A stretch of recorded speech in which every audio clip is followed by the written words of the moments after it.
adreschi, cho'ponchi. Xullas, o'rtoqlar, Bahodir aka menga zo'r narsa berdilar. Milliyligimizni targ'ibotini kuchaytiramiz. Qolaversa, mana shu qalpoqlar endi oldindan chiqqan O'zbekistonni yaxshi ko'radigan qozoq, rus, Yevropa, amerikanlarga tarqataman. Nasib bo'lsa, niyat qilib mana shu ustimdagi choponni kiydim. Unaqa so'kinmaydi bu erkaklarniki bu. Ayollarniki emas bu. Yarashibdimi o'zi? Yarashgan bo'lsa bitta like bosib qo'yinglar. Bitta shalvar ham kiyib olaman, Shvetsariyaga borib shashlik pishirib o'tiraman. Aka, hammasi beryapsiz menga. Xudo xolasa, mashinalarni butun dunyoga aylangan, xohlagan, yoqqan odamingizga bitta kiydiring. Bo'ldi.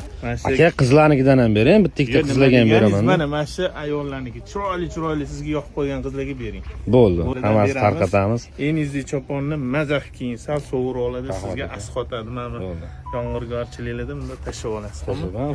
Milliy kiyimlarimiz u yoqlarda beradi, anaqa beradi. Ruhiyat beradi, kuch beradi. Mazah qilasiz, sog'inch. Bitta choynik bilan bitta piyola ham olib olaman-da. Oyoqni almashtirib, Shvetsariyada o'tiraman. O'rtoqlar, mana adres choponchi profillarga o'tib qo'ysanglar bo'ladi.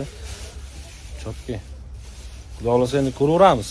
Kimlarga nasib qilgan bu?